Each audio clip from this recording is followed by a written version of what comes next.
Assalamualaikum warahmatullahi wabarakatuh. Kami dari kelompok praktikum Vertebrata Air, bahasan udang dan lobster. Pada kesempatan kali ini, kami akan membahas mengenai udang dan lobster. Sebelumnya, perkenalkan, saya Yayu Dwi Lestari dengan rekan saya yaitu Garisa Aufaranindra serta Fakilansi Haikal. Bahasan kami yaitu mencakup morfologi, habitat, siklus hidup, anatomi, sistem reproduksi, sistem pencernaan, sistem pernafasan, peranan, spesies kunci, sistem peredaran darah, dan sistem syaraf. Morfologi udang. Bagian tubuh udang terdiri dari 3 bagian, yaitu bagian kepala dan dada atau cephalothorax, badan atau abdomen, dan ekor. Di bagian kepala terdapat antena, mata, karakep, dan periopod yang berfungsi untuk berjalan. Sedangkan pada bagian badan terdapat 6 ruas perut, masing-masing ruas terdiri dari 1 pasang peliopoda atau kaki renang. Pada udang betina berfungsi untuk meletakkan telur dan di ujung ruas ke-6 atau bagian ekor terdapat uropod dan telson yang meruncing. Udang adalah organisme yang hidup di daerah bentik atau pada dasar perairan. Habitatnya beragam sesuai dengan masing-masing spesies. Beberapa udang hidup di perairan tawar dan lainnya hidup di perairan laut. Udang air tawar. Menurut Vanessa et al. 2016, udang air tawar hidup pada sungai ataupun danau, khususnya di selam bebatuan di sekitar rumput atau tanaman air, ataupun di balik serasa atau kayu yang telah mati. Udang air laut, contohnya jeruk. Menurut Kusrini 2011, udang ini bersifat bentik dan memiliki daya adaptasi tinggi terhadap semua jenis substrat. Namun, mereka lebih suka menghuni perairan berlumpur, berpasir, serta perairan yang berbentuk teluk dengan aliran besar. Siklus hidup udang dimulai dari telur, kemudian telur tersebut menetas menjadi larva yang bersifat planktonik, kemudian pasca larva bermigrasi ke daerah estuari untuk menjadi yuana. Setelah menjadi udang dewasa, maka udang dewasa akan kembali ke laut lepas. Anatomi udang terdiri dari otak, sistem pernafasan, sistem peredaran darah, sistem pencernaan, dan sistem reproduksi, di mana jantung sebagai pengatur peredaran darah ke seluruh tubuh. Pernafasan pada udang diatur oleh insang, dan udang memiliki kelenjar hijau yang berfungsi untuk mengeluarkan kotoran yang berada di darah dan cairan tubuh. Sistem pencernaan udang dimulai dari mulut, kerongkongan, perut, dan anus.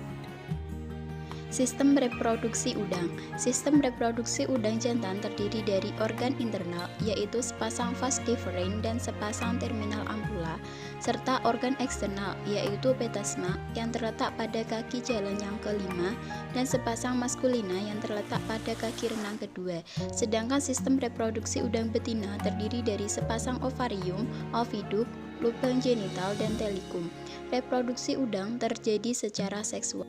Saluran pencernaan udang sangat sederhana, contohnya pada udang galah, yaitu mulut udang galah terletak di bagian kepala sebelah depan bawah yang berhubungan langsung dengan kerongkongan atau esofagus yang pendek, lalu berlanjut masuk ke perut.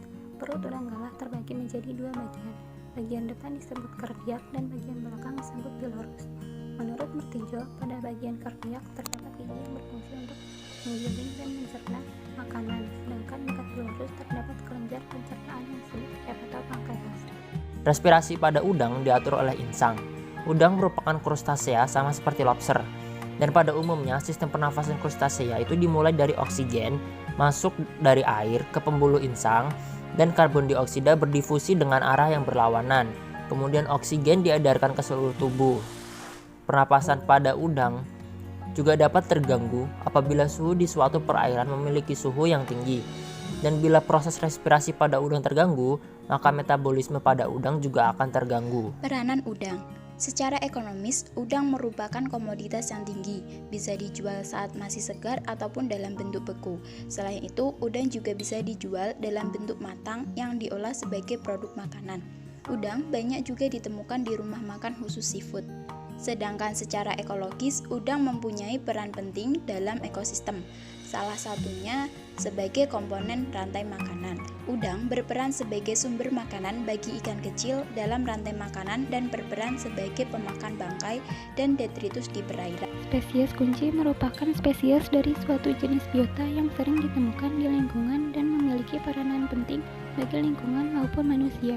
Udang air tawar yang sering ditemukan dan memiliki persebaran luas adalah genus Macrobrachium yang terdiri dari 240 spesies. Sekitar 100 spesies dari anggota Macrobrachium tersebar di Asia Tenggara dan Asia Timur. Udang air tawar di Indonesia didominasi oleh dua famili, yaitu Palaemonidae dan Atidae. Anggota famili Palaemonidae yang paling banyak ditemukan di Indonesia adalah genus Macrobrachium. Spesies Macrobrachium yang spesimen tipenya berasal dari Sulawesi adalah Macrobrachium lactydactylus. Sistem peredaran darah udang. Sistem peredaran darah udang yaitu sistem peredaran darah terbuka. Mula-mula, darah dipompa dari jantung melalui pembuluh darah menuju bagian bawah tubuh, seperti bagian kaki. Darah dari bagian kaki kemudian mengalir menuju insang bagian kiri dan kanan tanpa melalui pembuluh. Di insang, darah mengikat oksigen dan kemudian kembali ke jantung. Sistem saraf pada udang terletak di otaknya. Nah, otak udang ini terletak di sebelah dorsalnya dengan dua buah penghubung sirkumesofageal dan sebuah rantai ganglion-ganglion di sebelah ventral. Ganglion ventral ini besar, berhubungan dengan beberapa persatuan ganglion. Saraf bercabang dari otak dan korda ventral. Sistem saraf udang ini hampir mirip dengan cacing tanah. Perbedaannya hanya relatif lebih besar. Sistem saraf terdiri atas ganglion supraesofageal atau otak yang bercabang ke saraf-saraf mata, antenula, dan antena. Dan beberapa saraf penghubung yang berhubungan dengan ganglion subesofageal yang terletak di belakang mulut bagian ventral. Morfologi lobster. Cephalothorax tertutup oleh cangkang yang keras. Pada bagian ujungnya terdapat rostrum. Mata terletak di bagian rostrum. Pada bagian kepala juga terdapat antena dan antenula. Antenula berfungsi sebagai alat perasa dan pembau, sedangkan antena berfungsi sebagai alat peraba, pendeteksi pakan dan rangsangan terhadap lawan jenis atau musuh atau predator serta lingkungan sekitar. Capit berfungsi sebagai alat untuk mempertahankan diri, menggali lubang, dan mencabik makanan. Periopoda berfungsi untuk berjalan dan membantu kawin. Pada bagian badan terdapat 5 pasang kaki renang atau peleopoda yang terletak pada masing-masing ruas. Pada ruas ke-6 terdapat uropoda dan tailson. Habitat lobster yaitu ada lobster air tawar dan air laut. Lobster air tawar contohnya genus Cherax dari Australia. Habitat Cherax adalah perairan tawar yang dangkal, misalnya danau, rawa, dan sungai. Cherax hidup di substrat berlumpur, terutama yang ada banyak celah dan longga untuk menyembunyikan diri. Cherax dapat hidup di dataran rendah maupun dataran tinggi, dan sering bersembunyi di rongga bebatuan, pohon, dan di antara akar tanaman rawa. Lobster air laut.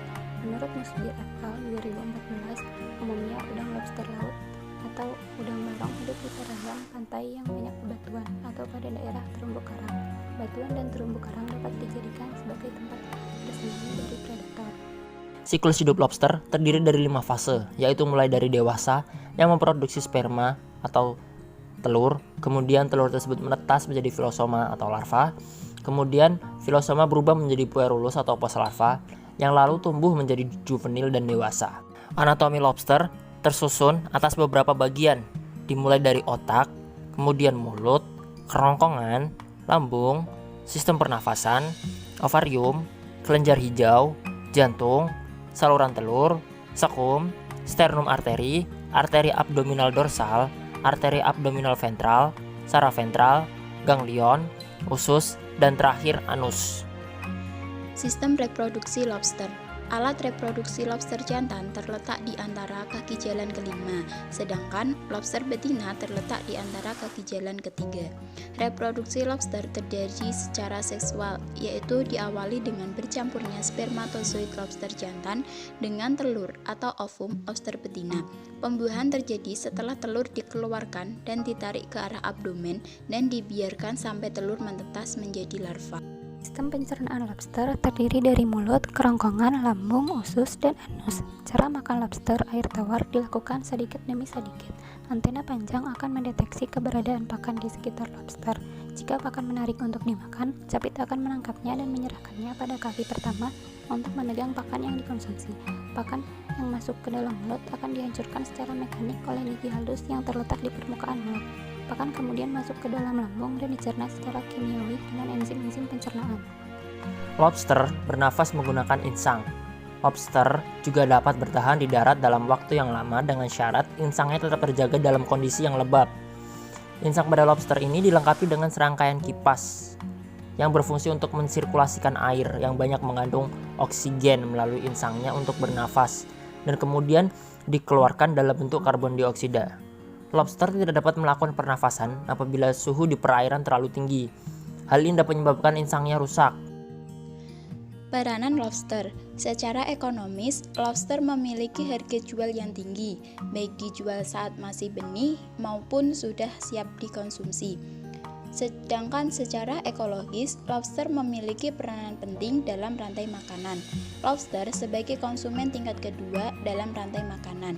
Lobster sebagai sumber makanan bagi konsumen tingkat ketiga, seperti ikan hiu dan ikan karnivora lainnya. Spesies kunci merupakan spesies dari suatu jenis organisme yang populer, tersebar luas, dan bermanfaat bagi lingkungan maupun manusia. Spesies kunci lobster yaitu Panulirus versicolor atau Spiny lobster yang dapat hidup di laut tropis dan subtropis di seluruh dunia dan umumnya mendiami terumbu karang di daerah dangkal, namun juga ditemukan hingga kedalaman 65 meter. Lobster merupakan komoditas perikanan yang bernilai ekonomi penting dan kebanyakan berasal dari penangkapan di laut. Eksploitasi lobster yang kurang terkendali dapat menyebabkan penurunan produktivitas sumber daya perairan. Sistem peredaran darah lobster. Lobster tidak memiliki arteri atau vena untuk mengalirkan darahnya, karena sistem peredaran darah pada lobster yaitu sistem peredaran darah terbuka. Darah yang mengandung oksigen dipompa oleh jantung menuju ke seluruh tubuh.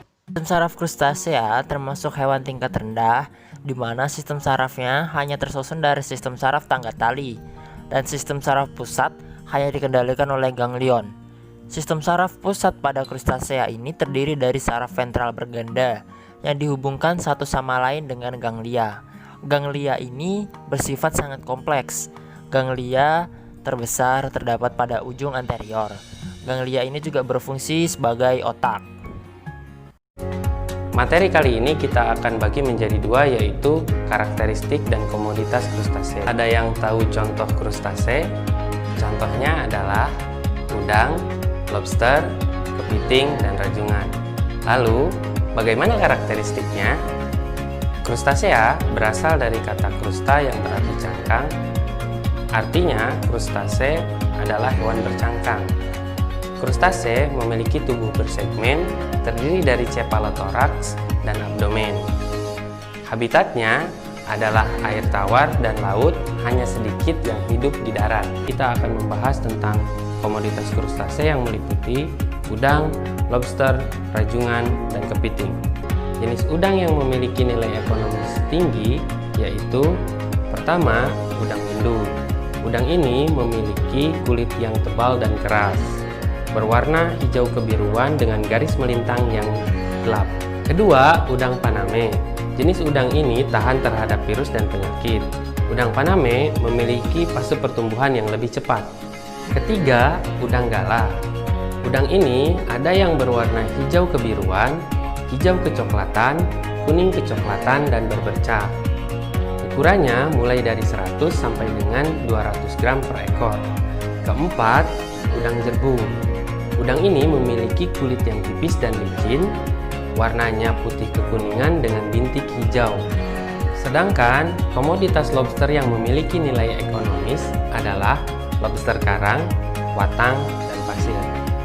Perhatikan gambar berikut ini. Bagaimana cara membedakan lobster jantan dan betina? Lobster jantan biasanya memiliki tonjolan pada kaki jalannya. Sekian penyampaian materi dari kelompok kami. Kami mohon maaf atas segala kekurangan. Wassalamualaikum warahmatullahi wabarakatuh.